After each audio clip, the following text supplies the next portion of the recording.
자, 안녕하세요. 이제 진짜 생식 파트 설명 들어가도록 하겠습니다.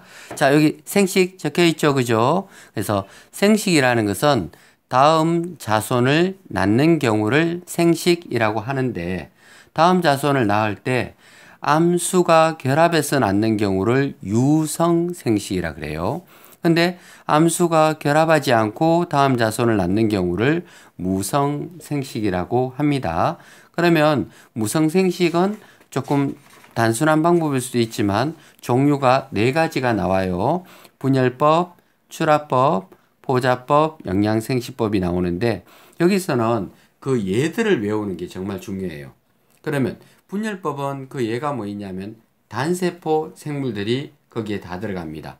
단세포 중에서도 좋은 예가 집신벌레, 아메바, 그 외에도 돌말, 깃돌말, 단세포인 거는 거기 다 들어갑니다. 그러면 분열법은 특징이 뭐냐면 굉장히 스피드가 빨라요.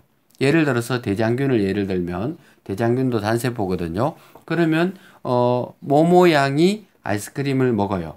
아이스크림에 대장균이 조금 있었던 거예요. 한 입 비어 물고 조금 있으면 그 사이에 대장균들이 막 번식해서 또 가득 메워져요. 그죠? 맛있겠죠, 그죠? 그렇게 분열법은 굉장히 빠른 속도로 분열한다는 것을 알 수가 있습니다. 그리고 출합법. 출합법은 종류가 딱 네 가지 나오니까 정확하게 암기하는 것이 좋습니다. 출합법에는 효모, 히드라, 말미잘, 산호 이렇게 네 가지가 나와요. 여기서 효모는 어디에 많으냐 하면 효모 어디에 많은지 아는 사람 있어요? 효모, 그렇죠. 막걸리에 많아요. 막걸리에. 한 학생이 아는 것 같아요. 그죠? 예, 폼이 아는 것 같아요. 그래서 막걸리에 보면 동글동글하게 생긴 것이 효모인데 눈에 보이진 않습니다. 근데 이 효모가 혹처럼 작은 것이 생겨나거든요. 그 생겨난 것이 자라서 나중에 떨어져서 자손이 되는 경우를 출합법이라고 얘기를 합니다. 그리고 산호도 많이 보죠. 바다의 산호. 그리고 나오는 거는 히드라 말미잘인데 안 그래도 남학생들한테 히드라 그러니까 뭐 게임에서 봤다고 얘기하던데 선생님이 게임을 안 하기 때문에 잘 몰라요. 하여튼 뭐 히드라 뭐 거기서 나오고 히드라와 말미잘의 중요한 특징은요. 입과 그것이 일치를 해요. 입과 그것이 일치를 합니다. 그러니까 그걸 강장동물이라 그래요. 강장동물. 강장동물이라는 게 뭐냐면 이렇게 촉수같이 생긴 것이 있고 여기가 입이에요. 그러면 입으로 음식물이 들어가고 나면 몸속에 빈 공간이 있거든요. 그 빈 공간 이름을 강장이라고 얘기합니다. 그럼 이렇게 먹고 나면 요 안에서 소화가 끝났죠. 소화가 다 끝나면 찌꺼기가 나와야 되잖아요. 그죠? 찌꺼기가 나가는 길이 따로 있는 것이 아니고 조금 전에 들어왔던 그 입으로 다시 나가요. 그래서 개랑 일치하는 경우를 우리는 강장동물, 그렇죠. 그래서 이 말미잘이나 히드라 같은 경우는 가그린을 자주 해야 될 것 같아요. 그죠? 잘못하다 얼굴 나오겠어요. 그죠? 눈 이따시만하게 나올 수 있어요. 그죠? 괜찮아요? 조금 땡기라고? 네, 알겠습니다. 이렇게 더, 네, 더. 자, 이쪽으로 땡기라고? 본인이 땡기면 되지. 굳이 나한테 자꾸, 그죠? 본인이 땡기세요. 그래서 히드라와 말미잘, 산호, 그리고 효모 네 가지가 출합법입니다. 알겠죠? 포자법은 종류가 진짜 많아요. 대표적으로 곰팡이 다 포자법이에요. 그죠? 그렇죠. 버섯 포자법 맞습니다. 그래서 포자라는 거는 뭐냐면, 자, 물 속에서부터 생각해 볼게요. 이렇게. 물속 깊은 곳에 사는 애들이 미역, 다시마, 모자반, 톳 이런 것들이 전부 다 물속에 살죠. 그러면 물속에 사는 애들은 대부분 다 포자법으로 번식을 해요. 그리고 올라오면 물 표면에 있는 애들이 있는데 이끼 종류거든요. 이런 경우도 포자법이에요. 그리고 물과 육지의 경계면이 자라는 고사리 같은 경우도 포자법이에요. 그래서 고사리, 이끼, 해조류 계통은 전부 다 포자법. 거기다가 곰팡이, 아까 효모는 출합법이었지만 효모를 제외한 나머지 푸른 곰팡이, 누룩곰팡이, 털곰팡이 같은 경우는 전부 다 포자법을 이용해서 번식을 해요. 그러면 종자하고 포자하고는 어떤 차이가 있냐면 종자는 암술 수술에 대한 결합이지만 포자는 자기 몸의 일부가 변해서 씨앗이 된 거예요. 그러니까 한쪽 부모로부터 다 받은 거 맞죠? 그러니까 유전자가 변하지 않고 부모와 유전자가 똑같은 거예요. 그렇죠? 그래서 분열법도 그렇고 출합법도 그렇고 포자법도 그렇고 전부 다 보면 부모와 유전 형질이 똑같습니다. 그럼 좋은 점은 뭐냐면 좋은 부모에게서 골라서 태어나게 되면 좋은 종자를 쉽게 얻을 수가 있죠. 그래서 농업에 이용하는 게 바로 영양생식법입니다. 영양생식이라는 것은 영양기관을 통해서 얻는 방법이에요.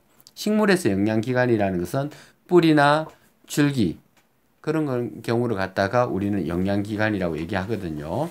생식기관은 꽃과 열매가 있잖아요. 그죠? 그런데 뿌리나 줄기나 잎 같은 경우는 영양기관이라 그래요. 그래서 그 영양기관을 일부 잘라서 가지를 잘라서 심어 놓거나 포기를 나눈다라든가 또 딸기 같은 경우는 기어가는 줄기를 흙을 약간 얹어 놓으면 거기서 또 자라고 이러잖아요. 그죠?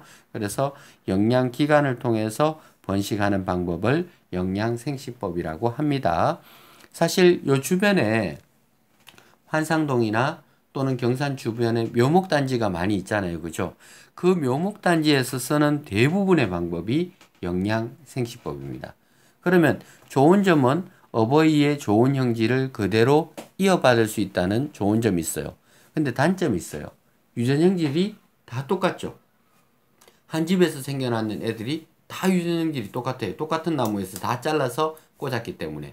그러다 보니까 어떤 병이 왔을 때 한 개가 병에 걸리면 유전 형질이 비슷한 나머지 애들도 몽창 다 병에 걸리는 거예요. 그래서 환경에 견디는 힘이 약할 수 있습니다. 그래서 유성생식은 다른 거는 몰라도 괜찮은데 유성생식은 가장 중요한 특징이 환경에 견디는 힘이 아주 좋다는 겁니다. 왜냐하면 유성생식은 암수가 결합해서 되기 때문에 암수 결합하는 그거에 따라서 다양한 형질이 나오잖아요. 그죠? 그럼 다양하게 태어나다 보니까 누구는 병에 걸리더라도 또 누구는 안 걸리죠. 여러분들도 보면 집에 가면 형이 있고 동생 있고 이렇잖아요. 그죠? 모학생 같은 경우는 집에 3명이잖아요. 그죠? 그러면 3명 중에서 1명이 감기에 걸려도 나머지는 안 걸릴 수가 있죠. 그러니까 약한 사람이 있는 반면에 모양처럼 너무나 강한 사람도 있습니다. 그죠? 그럼 그런 사람은 절대 안 걸리는 거죠. 굉장히 튼실하다고 봐야 되겠습니다. 그죠? 그래서 무성생식 장단점이 있습니다. 무성과 유성은 성이 있고 없고의 차이였는데 환경에 잘 견디느냐 잘 견디지 못하느냐라는 중요한 장단점도 있습니다. 그리고 아까 무성에는 누가 어디에 속하는지에 대해서 잘 기억해야 된다 그랬습니다. 그리고 무성생식과 유성생식의 차이는 무성이 속도가 빨라요. 왜냐하면 가지를 잘라서 꽂아 놓게 되면 거기 가지부터 출발해서 자라면 되니까 빨리 큰 나무로 자랄 수 있죠. 근데 씨앗에서 출발하게 되면 씨앗이 가지 모양 되기까지 한참 걸리잖아요. 그죠? 뿌리 내리고 싹 트고 움트고 굉장히 오래 걸립니다. 그래서 유성생식 같은 경우는 굉장히 시간이 많이 걸릴 수 있다는 단점이 있습니다. 자, 내친 김에 바로 넘어가도록 하겠습니다. 체세포 분열 바로 들어가도록 하겠습니다. 체세포 분열. 자, 체세포 분열과 생식세포 분열 이렇게 계속해서 나오는데요.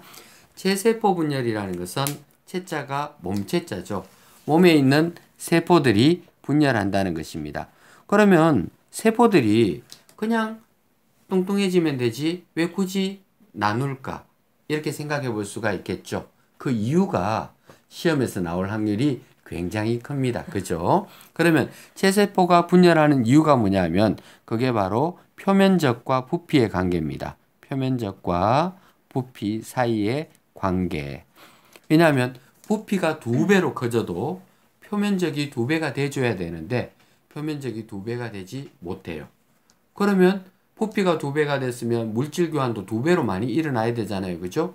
그런데 표면적이 2배로 크지 못하면 교환이 원활하지가 못합니다. 그래서 나눠줘야 돼요. 예를 들어서 한번 생각해 볼게요. 자, 요만한 어떤 우뭇가사리 같은 게 있어요. 설탕물에 담갔더니 영양분이 온 사방에서 들어와서 흡수가 잘 되었어요. 근데 얘를 큰 거를 갖다가 담궜어요. 그랬더니 표면에서 들어오니까 요까지는 들어올 수 있지만 더 깊이까지는 못 들어오잖아요. 그죠? 그러면 속에는 영양분을 섭취할 수가 없겠죠. 또 그런 것도 있고 이런 것도 있습니다. 자, 요 작은 거는 들어올 수 있는 공간이 1111 해서 4조. 근데 얘를 갖다가 만약에 2배로 늘릴게요. 길이도 2배, 다 2배로 늘립니다. 2, 2, 2 되었죠. 그러면 분명히 표면적은 2배가 되었죠. 근데 부피는 몇 배가 되었어요? 4배가 되었죠. 부피가 4배 될 때 표면적은 2배밖에 안 됐으니까 물질 교환이 원활하지 못하죠. 그러니까 세포들은 이 표면적으로 영양분을 빨아들이고 노폐물을 배포하거든요. 그렇죠. 우리도 보면 생활하다 보게 되면 집에 화장실이 참 많이 필요하죠. 그죠? 쌤 집에도 화장실이 3개나 되는데도 부족해요. 어떻게 된 일인지. 그래서 선생님이 늘 이 설계 도면을 그릴 때 화장실을 몇 개 그리고 있느냐 하면 항상 4개씩 그리고 있어요. 4개씩.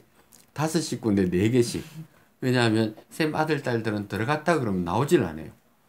그러면 2명이 한 개씩 차지해 버리니까 한 개밖에 여유분이 없는데 한 개는 또 할아버지가 들어가시면 그죠. 나머지 식구들은 거의 새벽에 일어나야 되고 그죠. 근데 요즘 많이 좋아졌어요. 옛날에 달동네 살게 되면 동네 사람들이 몇백 명인데 화장실 2칸이 다예요. 그러니까 밤새도록 화장실 볼 일을 줄 서서 봐도 동네 사람들이 다 볼 수가 없을 정도로. 그렇죠. 그래서 이제 야산 군데군데 많은 자, 그 다음 내용 들어가도록 하겠어요. 그래서 체세포 분열 같은 경우는 이 표면적과 부피 관계, 조금 좋은 말로 하게 되면 물질 교환이라고 얘기합니다. 물질 교환이 원활하게 일어나기 위해서는 반드시 세포 분열이 일어나야 됩니다. 그러면 코끼리랑 생쥐가 있어요. 그럼 코끼리랑 생쥐 중에서는 누가 세포가 클까요? 생쥐가 작고 코끼리가 큰 것처럼 느껴지죠? 근데 그렇지 않아요. 세포는 코끼리나 생쥐나 똑같은 입장이에요. 단지 코끼리가 세포 숫자가 많을 뿐이에요. 그러니까 말랐는 학생이나 덩치가 큰 학생이나 세포 수의 차이는 있지만 세포 한 개 한 개의 크기는 니나 내나 똑같습니다. 왜냐하면 세포 입장에서는 어차피 물질 교환을 하기 위해서는 일정한 크기 이상을 넘어가면 안 돼요. 그래서 일정한 크기가 되면 반드시 나눠야 됩니다. 그럼 나누는데 자, 세포를 나눠야 돼요. 세포를 나누는데 중요한 게 있습니다. 세포 속에는 핵이라는 물질이 있고 핵 중요하겠죠. 그죠? 핵심, 핵 중요합니다. 그리고 곡물에 해당되는 세포질 부분이 있거든요. 그러면 핵을 나누는 게 훨씬 더 중요하겠죠. 왜냐하면 핵 속에는 유전 물질이 들어가 있고 DNA가 들어가 있기 때문에 핵 속에 그 물질이 정확하게 넘어가야 세포들이 자기 자리에서 정확한 생명 활동을 할 수가 있거든요. 그래서 세포 분열, 체세포 분열을 이제 배우게 될 텐데요. 체세포 분열에서는 핵 분열이 먼저 일어나고 나머지 세포질 분열은 간단하게 마지막에 짧게 일어납니다. 그러면 핵 분열부터 보도록 하겠습니다. 자, 세포 분열을 준비하는 시기를 간기라 그래요. 간기는 세포 분열에 들어가지 않습니다. 준비하는 단계입니다. 그래서 간기가 가장 길어요. 세포 분열을 준비하는데 무엇을 준비하느냐 하면 DNA 량을 2배로 복제해서 늘려놓습니다. 그러니까 원래 DNA가 이렇게 생겼다면 이거를 똑같이 옆에다가 복사를 해서 이렇게 하나를 더 만들어서 이렇게 준비를 합니다. 그래야 이게 나누면 양쪽 정보가 똑같죠.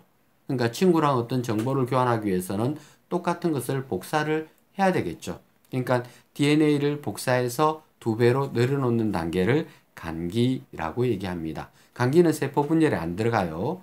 그리고 준비가 다 끝났으면 이제 핵에 있던 핵막과 인이라는 게 있었는데요. 이게 사라집니다. 핵막과 인이 사라지면서 자, 복제할 때는 이 염색체가 이런 모습으로 있는 게 아니고 이 실처럼 이렇게 흩어져 있거든요. 실처럼 흩어져 있어야 복사하기가 편하잖아요. 그죠? 근데 나눌 때는 이렇게 흩어진 상태에서 나누기는 곤란하죠. 뭉쳐야 돼요. 그래서 우리가 잔치국수를 삶으면 흩어서 삶잖아요. 그죠? 다 삶기면 찬물에 헹군 다음에 덩어리를 뭉쳐요.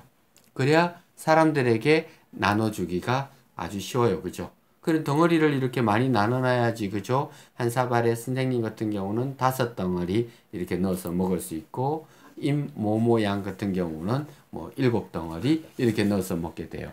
물론 보통 사람들은 2덩어리 정도 넣으면 된다고 봅니다. 알겠죠? 네. 그러면 자, 이렇게 뭉치는 단계가 꼭 필요합니다. 그러면 감기에서는 염색사 상태, 또 핵막과 인이 보이다가 세포분열이 시작되는 시기를 전기라 그러거든요. 전기가 되면 핵막과 인이 사라져버리고 이제 뭐가 나타나요? 염색체가 나타납니다. 염색체만 나타나는 게 아니고 이 염색체를 잡아 끌 수 있는 실처럼 생긴 게 있거든요. 방추사라는 것이 함께 등장합니다. 그래서 전기가 되면 핵막과 인이 사라지고 염색체와 방추사가 나타나는 시기다라고 하시면 되겠습니다. 자, 이제 전기 세포 분열 준비하고 있어요. 그죠? 이제 시작됐어요. 그 다음에 전기 다음에 나오는 게 바로 중기입니다.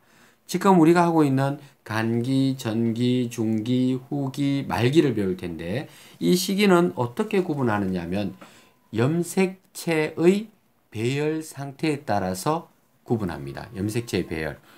그냥 염색체가 단순히 나타나기만 했으면 전기, 이 나타난 염색체가 중앙에 줄을 맞춰서 일렬로 딱 세워지는 경우가 있어요. 그럼 일렬로 세워지게 되면 이거를 중기라고 얘기합니다. 그러면 중기 때는 염색체가 중앙에 일렬로 배열이 되어 있기 때문에 아주 관찰하기가 편하죠. 그래서 중기가 보면 시기가 가장 짧습니다. 짧아도 가장 관찰하기에 좋은 시기가 중기입니다. 이유는 중기 때 일렬로 세워지기 때문에 그렇습니다. 그리고 후기가 나타납니다. 후기 때는 실제로 중앙이 갈라지면서 양쪽으로 나눠져요. 자, 그러면 이렇게 큰 덩어리로 있을 때는 염색체라고 하는데요. 나눠지게 되면 이렇게 반밖에 없잖아요. 그죠? 염색체가 나눠졌다고 해서 얘를 이름을 염색분체라고 얘기합니다. 염색체가 분리된 몸체, 염색분체라 그래요. 그래서 후기 때는 염색분체 분리가 일어납니다. 사실 이게 나눠지고 나면요. 양은 반으로 줄었지만 개수는 줄지 않습니다. 개수는. 그렇죠? 그죠? 그래서 이제 염색 분체 분리가 후기 때 일어납니다. 알겠죠? 후기 때 염색 분체 분리가 끝나고 나면 그 다음에는 말기겠죠. 말기가 되면 이제 다시 각자 나눠져서 이제 염색체가 염색사로 다시 바뀌면서 다시 핵막과 인이 나타나거든요. 근데 이 말기 때 중요한 내용이 하나 있습니다. 말기 때, 자, 아까 조금 전에 세포 분열할 때는 핵분열이 일어나고 그죠? 그 다음에 세포질 분열이 일어난다 그랬죠? 그럼 선생님 세포질 분열은 언제예요? 바로 이때입니다. 세포질 분열은 그렇게 중요한 분열이 아니기 때문에 말기 때 잠깐만에 끝나버립니다. 그러면 말기 때 세포질 분열을 하는 모습을 보면 식물세포와 동물세포가 있는데요. 식물세포는 가에 세포벽이 딱딱하게 되어 있기 때문에 이게 구부러지지 않아요. 그래서 이 곡물 부분을 나누기 위해서는 핵이 양쪽으로 이미 갔잖아요. 그죠? 그러면 중간에서 바깥쪽으로, 중심에서 바깥쪽을 향해서 어떤 판이 막 생겨나요. 이렇게. 판이 생겨나는데 이 판 이름을 세포판이라고 얘기를 합니다. 이 세포판에 의해서 나눠져요. 그러니까 아까 염색체처럼 정확하게 나눌 필요까지는 없거든요. 그래서 세포판이 세포질 분열을 일으키게 됩니다. 그렇죠? 네, 잘 가세요, 학생. 네. 그 다음에 한 학생이 지금 이동하고 있습니다. 네. 자, 그래서 세포판에 의해서 세포질 분열이 일어납니다. 근데 동물 세포는 세포가 말랑말랑하기 때문에 중앙에서 바깥쪽이 아니고, 그렇죠? 추워서 에어컨 좀 꺼주고 가랬더니 결국은 끝끝내 그냥 가고 마는 모양 나빠요. 그죠? 자, 그래서 자, 동물 세포는 세포벽이 없어서 말랑말랑 하거든요. 그러면 바깥쪽에서 안쪽으로 오므라들면서 분리가 돼요. 자, 그러면 봐. 말기 때 모습을 보면 중앙에서 바깥쪽으로 분리되면 식물세포, 밖에서 안으로 오므라들면 동물세포. 식물세포인지 동물세포인지 확실하게 구분할 수 있는 것은 언제다? 말기 때 모습을 통해서 알 수 있다라고 얘기할 수 있습니다. 자, 그럼 오늘 체세포 분열에 대해서 지금 얘기했는데요. 체세포 분열 같은 경우는 정말 중요한 게 뭐냐 하면 체세포 분열을 해야 되는 이유, 체세포 분열을 해야 되는 이유는 세포가 부피가 2배 됐을 때 표면적도 똑같이 2배가 되기 위해서는 분열을 해야 되죠. 그거를 책에서는 보면 부피분의 표면적 그 수치를 유지하기 위해서다. 또는 물질 교환을 원활하게 하기 위해서 그렇다라고 표현을 합니다. 그렇게 해서 체세포 분열이 필요하다는 것을 알 수가 있습니다. 자, 오늘 체세포 분열은 여기까지 하도록 하겠습니다. 감사합니다.